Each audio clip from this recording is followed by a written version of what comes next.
అబ్బో ఇక్కడ కేజీ చీరలు కొంటే అర కేజీ చీరలు ఫ్రీ అంట. మంగళ్య షాపింగ్ మాల్ కేజీల్లో సేల్, టన్నుల్లో ఆనందం. కాసేపట్లో నాంపల్లి ఏసీబీ కోర్టుకు హాజరు కానున్నారు BRS working president KTR. Formula ఈ కార్ రేస్ కేసులో విచారణకు ఆయన హాజరు కానున్నారు.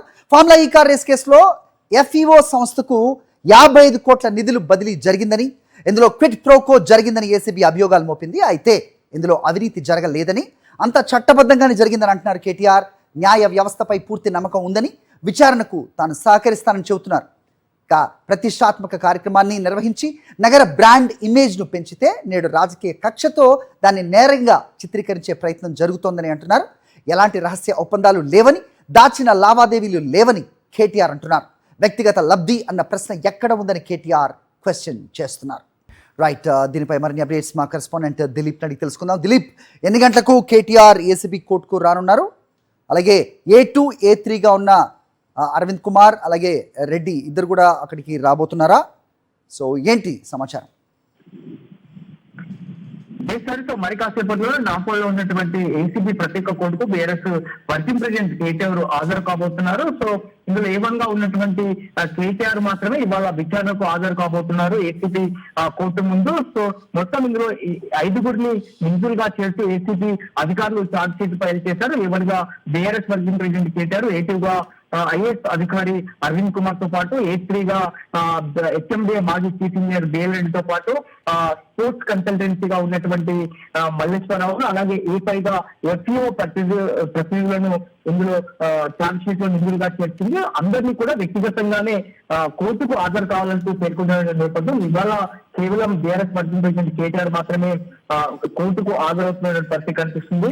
సో ముఖ్యంగా ఎఫ్ఈఓ సంస్థకు ఫార్ములా ఈ కార్ రేస్ సంబంధించి 2వ సీజన్ కి సంబంధించి సో 55 కోట్ల నిధులు ట్రాన్స్ఫర్ చేయడం పైనే ప్రధానంగా ఇటు ఏసీబీ ఫోకస్ పెట్టింది. సో తద్వారా ఈ ఫార్ములా ఈ కార్ రేస్ నిర్మించడం వల్ల ఇక్కడ క్విక్ ప్రోకో జరిగింది. So BRS party so 2023 assembly ఎన్నికల ముందు భారీగా లబ్ధి పొందింది. సో ఎలక్ట్రల్ బాండ్ల విషయంలో కూడా చాలా పెద్ద ఎత్తున బీఆర్ఎస్ పార్టీకి నిధులు వచ్చాయంటూ కూడా ఇటు ఏసీబీ ఆరోపిస్తున్న పరిస్థితి కనిపిస్తుంది. అసలు 55 కోట్ల రూపాయలు కూడా సో క్యాబినెట్ ఆమోదం లేదు. సో ఆర్బీఐ గైడ్లైన్స్ ప్రకారం నిబంధనలకు విరుద్ధంగా ట్రాన్స్ఫర్ జరిగింది అనేటువంటిది ప్రధానంగా ఈ 2 అభియోగాలు మొత్తం ఛార్జ్ షీట్ ఫైల్ చేసింది.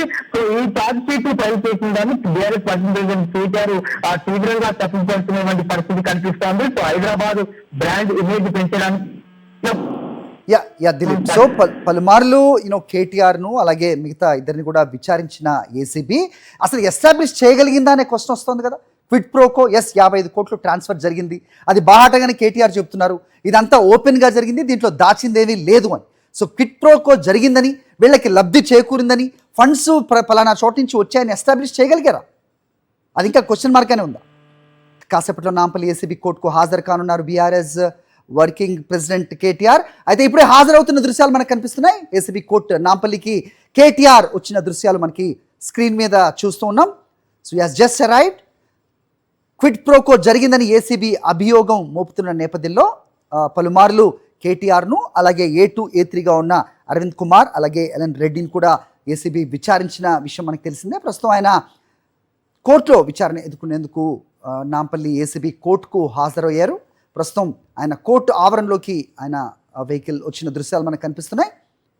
ఎఫ్ఈఓ సంస్థకు 55 కోట్ల నిధుల బదిలీపై ఏసీబీ విచారణ జరిపింది. ప్రస్తుతం ఛార్జ్షీట్ దాఖలు చేసిన నేపథ్యంలో ఆయన కోర్టులో హాజరు కాబోతున్న పరిస్థితులు మనం చూస్తూ ఉన్నాం. సో ఈ కార్ రేస్ విషయంలో 55 కోట్లు ఈ సంస్థకు బదిలీ చేశారు. దాని తర్వాత బీఆర్ఎస్కు డొనేషన్స్ రూపంలో పార్టీ ఫండ్ కింద అవి మళ్ళీ అటు వచ్చాయి అనే అభియోగం ప్రస్తుతం మోపుతున్న నేపథ్యంలో మరి ఏ రకంగా దీన్ని ఎస్టాబ్లిష్ చేశారు అనేది క్లారిటీ ఇంకా రాలేదు. అదే ప్రశ్న కేటీఆర్ కూడా వేస్తున్న పరిస్థితి కనిపిస్తోంది. సో దీంట్లో క్విట్ ప్రోకో ఎక్కడ జరిగిందో చెప్పాలి, దీంట్లో దాచిన దాఖలాలు ఏమున్నాయో బయటికి తీయాలంటే కూడా ఆయన కూడా క్వశ్చన్ చేస్తున్న సిచ్యువేషన్ కనిపిస్తుంది. మరి ఆయన తరపు న్యాయవాది ఇదే అంశాన్ని కోర్టులో ప్రస్తావించే అవకాశం కూడా మనం చూస్తూ ఉన్నాం. ఇది హైదరాబాద్ బ్రాండ్ ఇమేజ్కి సంబంధించింది. Everything is black and white. Yes, నిధులు అక్కడికి పంపాము, దీంట్లో దాచింది ఏమీ లేదు అనేది కేటీఆర్ వాదన. రైట్, ఏసీబీ అయితే 55 కోట్ల బదిలీ ఎవరిని సంప్రదించి ఫైనాన్స్ డిపార్ట్మెంట్కి తెలియకుండా ఇది జరిగింది. సో సొంతగా నిర్ణయాలు ఎలా తీసుకుంటారు మంత్రి హోదాలో అనేది ఏసీబీ ప్రశ్నించిన పరిస్థితి గతంలో. సో ప్రస్తుతం ఇదే సో ఏసీబీ తరపు న్యాయవాది కూడా దీన్ని కోర్టు ముందుకు తీసుకెళ్లనున్నారు. మరి క్విడ్ ప్రోకో అనేది ఏ రకంగా ఎస్టాబ్లిష్ చేశారు, ఎలాంటి ఎవిడెన్సెస్ ఉన్నాయి, విచారణ ఏ రకంగా సాగుతుంది అనేది విచారణలో తేలనుంది. సో ఆ తర్వాత ఆయన బయటకు వచ్చి ఏమన్నా ప్రెస్తో మాట్లాడతారా లేదా వెళ్ళిపోతారా అనేది ఇంకా క్లారిటీ అయితే లేని సిచ్యువేషన్ కనిపిస్తోంది. న్యాయవాదులు ఏదైనా బయటకు వచ్చి మరి వివరాలు వెల్లడిస్తే కానీ లోపల ఎలాంటి విచారణ జరిగింది అనేది తెలిసే అవకాశం లేదు. ప్రస్తుతం అయితే కోర్టులోకి కేటీఆర్ ఇప్పుడే ఆయన వాహనం లోపలికి వెళ్ళటం మనం చూసాం. సో నాంపల్లిలోని ఏసీబీ కోర్టులో కేటీఆర్ ప్రస్తుతం ఉన్నారు. ఆయన వెహికల్ ఇంతకు ముందే వచ్చింది. మా దిలీప్, మా correspondent Dilip is ready for the more updates. Yeah Dilip, చెప్పండి. So we watching on screen KTR ఇప్పుడే వచ్చిన సిచ్యువేషన్ విజువల్స్ కనిపిస్తూ ఉన్నాయి. మీ దగ్గర ఉన్న ఇన్పుట్స్ ఏంటి? So BRS working president KTR ఇప్పుడే నాంపల్లి కోర్టుకు ఏసీబీ ప్రత్యేక కోర్టుకు హాజరయ్యారు. సో 10-15 నిమిషాలకు జడ్జి ముందు హాజరు కాబోతా ఉన్నారు. సో ముఖ్యంగా ఏసీబీ ఛార్జ్ షీట్ లో ముఖ్యంగా ఏమంగా కేటీఆర్ ని చేర్చింది. సో 55 కోట్ల నిధులకు సంబంధించి హెచ్ఎండిఏ నుంచి ఫార్మా ఈ కార్ ఏదైతే నిర్వహిస్తుందో ఎఫ్ఈఓ కంపెనీకి బదలాయింపులు జరిగాయి. సో ఇవన్నీ కూడా ఈ బదలాయింపులు అనేటువంటిది సో కేబినెట్ ఆమోదం లేదు. అప్పుడు బీఆర్ఎస్ ప్రభుత్వంలో ఉన్నటువంటి ప్రభుత్వం ఆమోదం లేదు. అలాగే ఆర్బీఐ గైడ్లైన్స్ ప్రకారం నిబంధనలకు విరుద్ధంగా ఈ 55 కోట్ల బదలాయింపు జరిగింది అనేటువంటిది ప్రధానంగా ఏసీబీ ఆరోపిస్తుంది. సో ఏసీబీ అధికారులు విచారణ అనంతరం ఛార్జ్ షీట్ ఫైల్ చేశారు. సో ఛార్జ్ షీట్ ఫైల్ లో భాగంగా జూలై 31 తేదీన ఏసీబీ కోర్టుకు ప్రత్యేక కోర్టుకు హాజరు కావాలంటూ కూడా గతంలోనే కేటీఆర్ కు సమన్లు జారీ చేసింది. సో ఆ సమన్ల నేపథ్యంలో ఇవాళ ఏసీబీ కోర్టుకు కేటీఆర్ హాజరైన పరిస్థితి కనిపిస్తుంది. సో ముఖ్యంగా ఈ 55 కోట్ల నిధులే కాదు, సో దీని వెనకాల పెద్ద కుట్ర కూడా దాగి ఉంది అంటూ కూడా ప్రభుత్వం ఆరోపిస్తున్న పరిస్థితి కనిపిస్తోంది. సో ఈ ఫార్ములా ఈ కార్ రేస్ వ్యవహారానికి సంబంధించి దీని నిర్వహణలో భాగంగా సో కేటీఆర్ చాలా పెద్ద ఎత్తున కూడా లబ్ధి పొందారు అంటూ కూడా ప్రభుత్వం ఆరోపిస్తున్న పరిస్థితి కనిపిస్తోంది. సో ఎన్నికలకు ముందు సో 2023 ఎన్నికల ముందు ఎలక్ట్రానిక్ బాండ్ల విషయంలో సో బీఆర్ఎస్ పార్టీకి పెద్ద ఎత్తున నిధులు వచ్చాయంటూ కూడా ఏసీబీ ఛార్జ్ షీట్ లో దాఖలు చేసిన పరిస్థితి కనిపిస్తుంది. కాబట్టి ఇప్పుడు ఇదంతా కూడా సో రాజకీయాల్లో చాలా హాట్ టాపిక్ గా మారింది ఈ ఫార్ములా ఈ కార్ రేస్ వ్యవహారం చెప్పు. సో దీన్ని ఇటు కేటీఆర్ సమర్థించుకుంటా ఉన్న పరిస్థితి కనిపిస్తుంది. కేవలం హైదరాబాద్ బ్రాండ్ ఇమేజ్ పెంచడానికి, హైదరాబాద్ ని ప్రపంచ పటంలో నిలిపాలి అనేటువంటి ఉద్దేశంతో పాటు సో ఉపాధి అవకాశాలు తేవడానికి మాత్రమే, అందులోనూ ఈ ఫార్ములా ఈ కార్ రేస్ కి సంబంధించి దేశంలో ఉన్నటువంటి ప్రముఖ మెట్రో సిటీస్ కూడా పోటీ పడ్డాయి. అయినప్పటికీ కూడా ఎఫ్ఈఓ కంపెనీ హైదరాబాద్ లోనే నిర్వహించడానికి ముందుకు వచ్చింది అంటూ కూడా ఇది కూడా ఎఫ్ఈఓ సంస్థ ముందుకు రావడం అనేది కూడా హైదరాబాద్ బ్రాండ్ ఇమేజ్ పెంచడంలో భాగంగానే వచ్చింది అంటూ కూడా ఇటు కేటీఆర్ చెప్తున్న పరిస్థితి కనిపిస్తుంది. సో నీల్సన్ లాంటి సంస్థలు కూడా గతంలో రిపోర్ట్స్ కూడా ఇచ్చాయి. సుమారు 750 కోట్ల మేర పెట్టుబడులు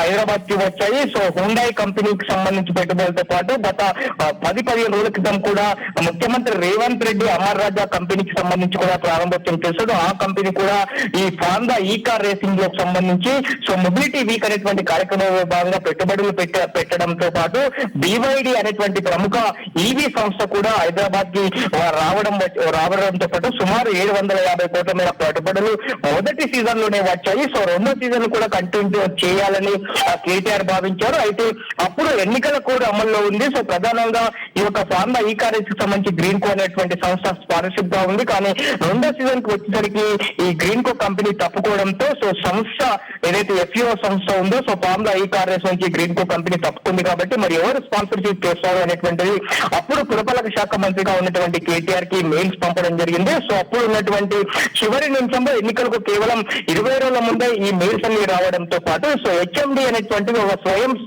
ప్రతిపత్తి గల బాడీ కాబట్టి సో హెచ్ఎండిఏ నుంచి అలాగే జిహెచ్ఎంసీ జలమండలి ఈ మూడు కూడా సంయుక్తంగా నిధుల మళ్లింపులు అనేటువంటివి చేసుకుంటాయి. ఈ మూడు సంస్థలకు సంబంధించి కూడా ముఖ్యమంత్రి హోదాలో ఉన్నటువంటి వ్యక్తి చైర్మన్ గా ఉంటాడు. సో తాను పురపాలక శాఖ మంత్రిగా ఉన్నారు కాబట్టి సో తాను కూడా నిర్ణయాలు తీసుకునే అవకాశం ఈ ఇండిపెండెంట్ బాడీ ఉంది. కాబట్టి నేను ఈ 55 కోట్ల మేర నిధులు విడుదల చేయాలని అధికారులకు చెప్పానని చెప్పారు. సో ఈ ఆర్బీఐ గైడ్ లైన్స్ ప్రకారము నిధులు విడుదల చేయాల్సిన బాధ్యత అధికారులదే ఉంది. సో క్విడ్ ప్రోకో ఎక్కడా జరగలేదు. ఎందుకంటే ఎన్నికల ముందు అన్ని ప్రధాన పార్టీలు కూడా ఎలక్ట్రల్ బాండ్స్ విషయంలో పెద్ద ఎత్తున నిధులు వచ్చి అందులో భాగంగానే బీఆర్ఎస్ పార్టీకి వచ్చిందని కూడా కేటీఆర్ చెప్తున్న పరిస్థితి కనిపిస్తుంది. ముఖ్యంగా ఇక్కడ